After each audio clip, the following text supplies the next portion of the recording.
This is the Internet Report, where we uncover what's working and what's breaking on the internet and why. Today, I'm joined by Kemal, who is going to help us unpack the Akamai Prolexic outage that happened last Thursday, June 16th. So welcome, Kemal. Thank you very much. It's awesome to be here with you, uncovering those interesting events on the internet. Yeah, absolutely.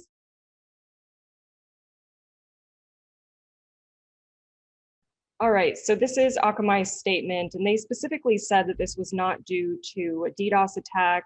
It wasn't due to a system update per se, that it had to do with their routing table. The limitation they had set in their routing table was inadvertently exceeded, and as a result of that, that disrupted their service. And we saw some very interesting things from a routing standpoint, which we'll talk about in just a minute. But at a high level, looking at the immediate impact of the outage, we can see that at 4:20 UTC, so let's see here, there was a really dramatic spike in the number of interfaces that were terminating traffic across the internet. And this impacted service providers like Level 3 and NTT and Tata. And the reason for this was not that these service providers were, had an outage sort of in their network per se. It was really that Prolexic effectively dropped off the internet at 4:20 UTC. And because of that, their peers, and they peer with a lot of major transit providers, weren't able to reach them. And so the traffic was effectively just getting dropped. And so we're registering that, here we can see that, it was a really dramatic spike. Now, what's also interesting is that it didn't last very long. We see this really significant increase. And then there's a little bit of traffic loss after that point. But the biggest impact was just even within those first 5 to 10 minutes of the incident. So we'll kind of take a look at why that is. We look, for example, at how it impacted this major bank in the US and their specific site. We can see that, they had, they started to drop off in availability around 4:20. They were sort of most impacted by it a couple minutes later. We can see that their site is just simply unreachable from around the globe. And then we see availability return just 4 minutes after the incident. So it's an example of one of Prolexic's customers who had a really kind of immediate return to normal service. And one of the things that Prolexic mentioned is that they had some of their customers, they were, they had automated backup and they failed over really quickly, and others, it took them a little bit longer and they had to implement manual processes. So, we can see here that the outage was due to really significant traffic loss.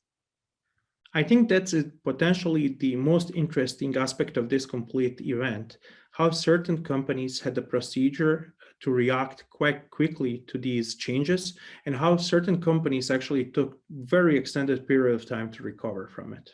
Right.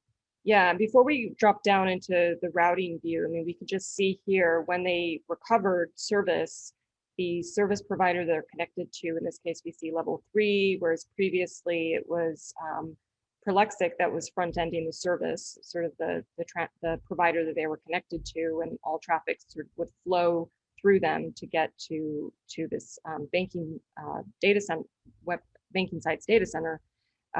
So now they're connecting through different service providers, and we can see here at a BGP view level how during normal periods they were, all traffic was going through Prolexic here.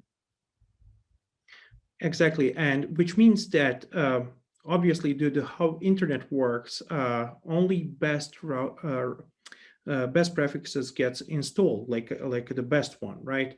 Even though we can have multiple different prefixes within the routing table, only the best one is selected, and that criteria is determined by a best path selection algorithm. And here we can clearly see everything working fine. And in next iteration of this particular event, we can see that there's a significant spike in path changes, right, as a result of which we can see quite big reconvergence on the internet. Yeah, I think that before we go to that view, we can also see here that Prolexic is there isn't really for this particular /24, there isn't an alternate path that doesn't include Prolexic. So Prolexic is kind of, they're always going to be in the path. Now, there could be differences, as you said, in terms of the optimal paths, a shorter path, for example. And let's select any of the collectors on the left-hand side, and let's see the path changes. So here we can see Palo Alto collector reacting to this event. So initial path takes from 10.837, goes to the Prolexic before finally reaching 36351. And then the next iteration, we see that 6461 and 2914 entity is getting into play at approximately 8 seconds apart, which is quite interesting, right? So we see basically internet reconverging quite quickly. So shortest path disappears, then the next best kicks in, then the next best kicks in, until we see at 4:23:44 UTC route being completely withdrawn. So this is a quite good representation on how quickly internet can reconverge. Right, right. So all of these paths were effectively available, and they were sort of, calculated in the routing tables of these service providers. And as this incident took place at 4:20, and they weren't able to reach Prolexic via the original path, they started taking these alternate paths and trying them. And because they weren't working, they just would keep going to the next one. And eventually, it was determined that they just weren't able to reach them through any of these paths. And so there was a withdrawal of the path, so they were no longer advertising it out to their peers. So yeah, it's very interesting. When the withdrawal happens finally, right, this is where it's quite interesting to see how different companies reacted differently based on the internal policies that cover exactly these scenarios. Right, right. So if we go to, after this cycling through these different paths, in this next view here, we see that for this /24, there is no path. This is, effectively, it's an unreachable prefix, if you will. And we can see that it's simply, if we go further forward, that just continues to be the case. So very interesting, and we can talk about what they were actually doing here in terms of the /24 being advertised under a summary prefix. So a /19. Yes, so basically what happens here is that there are a couple of different strategies towards which the customers could focus on to resolve this issue.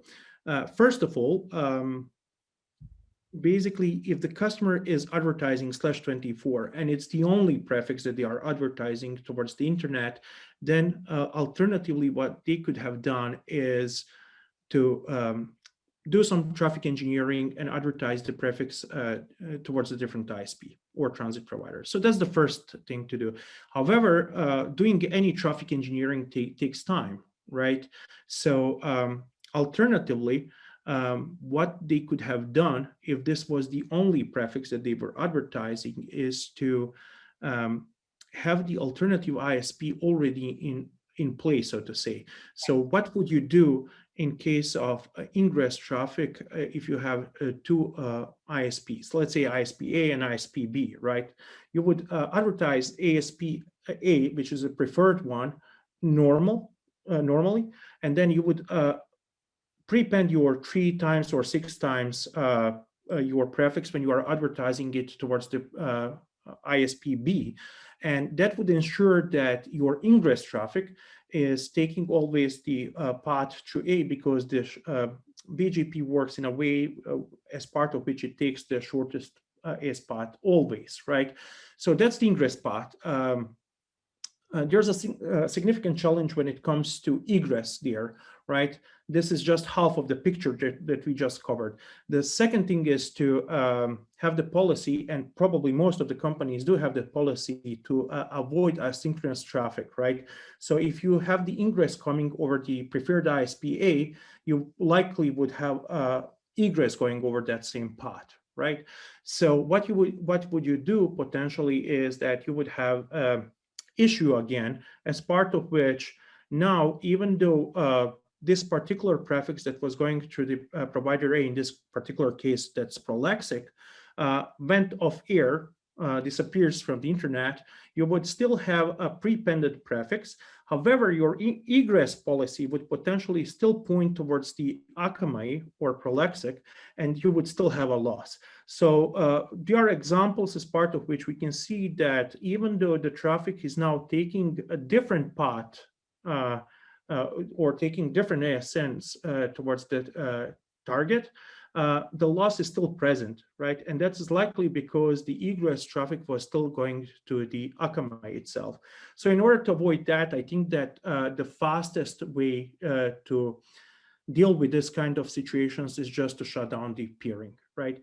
Now, that would take basically down advertisement from the Akamai, which was already off anyways, and then it would ensure that whatever your egress policy is indicating turns towards the alternative ISPs to send that traffic, potentially replies for the incoming traffic or the alternative ISP. So that's the first. And that's really only if the only prefix available to you is a /24. But if you're a very large company and you maybe have the option to have a summary prefix, then you can use a different method. Exactly. So, and that's very commonly done exactly to avoid these situations. So you could have a summary or aggregate prefix advertised to different ISPs. So when your more specifics goes offline, right, you could potentially take the summary prefix to reach the particular ASN that you wanted to reach in the first place, right? So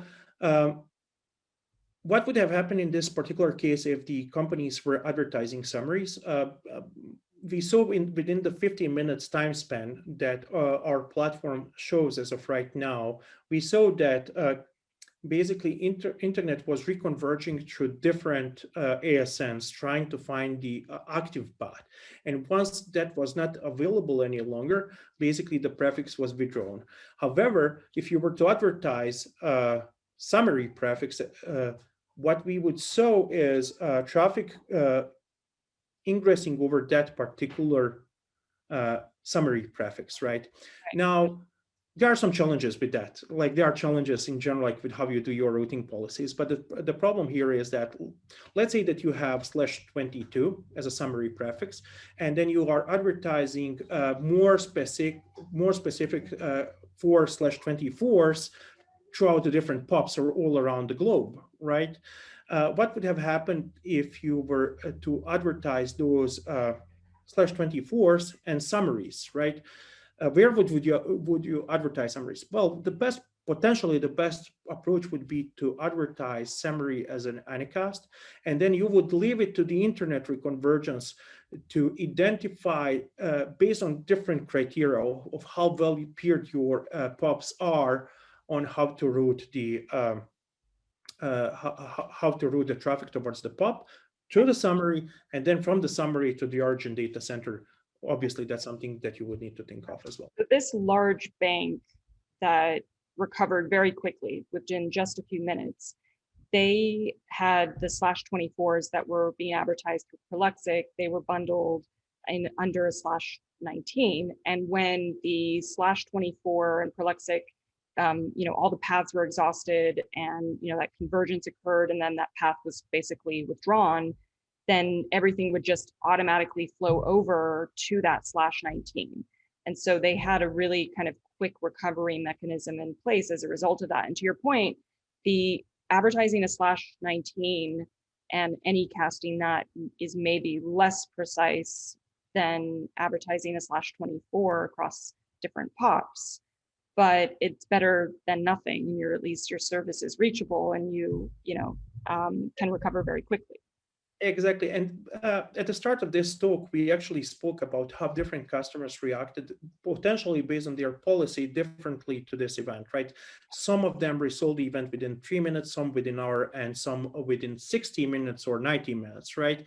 And um, when it comes to that approach of what do you do in these situations, right? It's something that needs to be carefully verified, investigated ahead of time.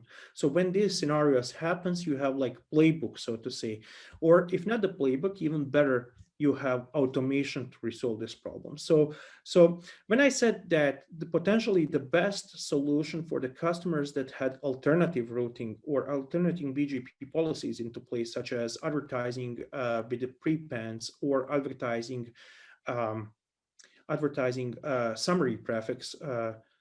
When I said that the best approach to do was to shut down peering sessions with Prolexic in this particular case, uh, it is because of the fact that you have zero maintenance time, so to say, right? There was a clear spike in packet loss, and you could do something like IPSLA or equivalent technologies and other vendors to detect this. And you would, based on that, either shut down or reroute traffic. Now, rerouting traffic based on the traffic engineering takes some planning, right? You need to go into the planning mode. You need to know exactly what you need to know what you exactly need to do, not to cause bigger problem that you currently have, right? Because you can affect other prefixes that are not advertised over the problematic ISP, right? So when it comes to shutting down the prefix in this particular way, where you have the alternative routing policy into place when for these kinds of situations, I'm a firm believer that it's the fastest way. Obviously, if there was a production traffic and this was a graceful event, I would drain the traffic first, right? Like we would increase iSpot to something that's quite bigger than the alternative path, or we would shorten iSpot on the other link, and manipulate local preferences on these alternative ISPs so that traffic gracefully goes alternatively. But like you are already dealing with quite sudden, quite large spike of loss. And in order to remediate this, it's likely the best way to just shut down the problematic peering so that the reconvergence both within your network, within your ASN, and externally on the internet happens faster. But Right. as I said, you need to have the policy already into play to do that, right? Yeah. So where we saw the prolonged events was where the policy didn't exist, right? Now we are obviously speculating here, but like nobody likes extended period of time of loss. Right. And in this particular example, we see that this bank, also a bank that was a customer of Prolexic, was impacted for approximately 90 minutes, right?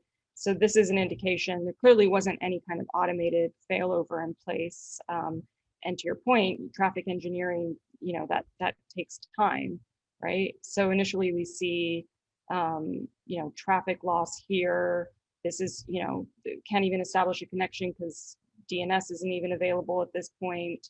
And then we see, they start to have a switchover from Prolexic to, in this case, their provider. We see actually, I believe we have Telstra in here. So there's Telstra, right? So no longer going to Prolexic. But I think it's even more interesting at the BGP layer to kind of see what they were able to do here, because we see that same issue where there's, this kind of, we see different paths getting installed, and then finally we see a withdrawal. And during this whole period, there's no path to their service. And then And I'm quite sure that all of these people that are responsible for these routing policies or are heading these departments would like to have the discussion and engineering discussions about how to do this rather than have compliance discussions with regulators that they are going about to have, unfortunately, for these kinds of events, right? Because once something such as financial service goes offline for extended period of time, I'm pretty sure that regulators are keeping a wide eyes open and looking at these events, seeing why and what could have you done to prevent this in the first place. Right. And what's sort of the cost benefit analysis in terms of having a secondary, service kind of already available versus, being offline for this extended period of time. So we can see here when the path is kind of turned back on, it goes from level 3 to Telstra, and they're using them versus before the incident when everything is going through Prolexic. In general, like this is one of those issues where there was a graceful failure, right? Last year, we saw an event as part of which one of the tier 1 providers failed in non-graceful way, as part of which they were black holing traffic. Right. Dealing with those kinds of issues is much harder than these, right? Here, graceful failure meant that Akamai, even though was receiving these prefixes, it stopped advertising them to the rest of the internet, which allowed for certain workarounds. Now, it's completely something that companies that were advertising these prefixes to Akamai had control over, right? You need to have a backup plan here. And the backup plan, and assuming that you have alternative ISP and being multi-homed, I guess, right? Because you are taking this particular service for DDoS scrubbing services, not for the transit itself, I assume, right? You would have a BGP policy in place, which I already mentioned. You could potentially advertise summary if you have it, right? And then once this happens, you just shut down the more advertisement of more specific one, or you go the alternative way, as part of which you already advertise the prefix in a way that makes it less desirable to route from the internet towards your ASN, right? So you have the longer ISPAT to reach that prefix over the alternative prefix, over the alternative ISP, or what you end up doing is like for the egress traffic, you have the local prefers manipulated. Obviously, there is no something that can, there are methods, IPSLAs, there are alternative vendors have other means of doing this. But in general, like potentially the best way to resolve these kinds of issues with a very small amount of automation, or with the quick playbooks for the operations team that can be quite easily followed based on the alerts that are raised for these processes. Yeah, and I think that brings up a good point. You mentioned the CenturyLink outage last year. I mean, if something like this were to happen, this at least wasn't the worst case scenario, because the worst case scenario would have been that Prolexic went down, but they continue to advertise routes to their customers' services, which would have made any mitigation by their customers like extremely difficult, if not impossible. But because they were no longer advertising and those routes were eventually withdrawn, that at least gave their customers the ability to either fall back to their automated, or whatever mechanism they had in an automated way or in a manual way. Obviously, the customers who were least impacted were ones that clearly had some plans in place, and were equipped to deal with an issue like this, versus others where it seemed like they were eventually able to recover. They weren't impacted for more than 4 hours, like Prolexic outage, but they could potentially have done this in a quicker way, and maybe something that should be explored in the future. So really interesting incident. Again, it could have been a lot worse than it was, but it's definitely illustrates kind of the need to have these backup plans in place, and and to know that they're available and they're working, because these type of incidents can happen to anyone. It can happen to cloud providers, it can happen to DDoS providers, CDN providers. We've seen this recently with Fastly and others. No one's really immune to these types of incidents. Exactly, and it's like these things are going to continue happening, right? Like the companies are going to have problems, whether they are cloud providers, CDN providers, DDoS scrubbing providers, it really doesn't matter. These things are going to continue to happen. What's really important is to have visibility into what happened. The second thing is to have clear alerting based on what happened. You need to have a way to distinguish what's noise and what's real alert. And then the third thing is to have this strategy, whether it's a manual or automatic one, to shorten the impact time to minimum possible time that you can, right? Because ultimately, as I said, these events such as this one are events where something could have been done. And I'm pretty sure that regulators, especially for the financial institutions that are watching this or that experience this, are not going to be keen on like getting light transfers on for this. Right, absolutely. So really, really important lessons to take away from this incident. So that's all we have time for on the show this week. Thanks, Kemal, for joining us. Thank you And very we encourage you, if you aren't already subscribed, to subscribe to the podcast. We're on all the major platforms as well as YouTube. And if you do subscribe, you can get a free t-shirt from us. And so drop us an email at internetreport@thousandeyes.com. Let us know you subscribed. Send us your t-shirt size and your physical address, and we'll get that right over to you. So until next time.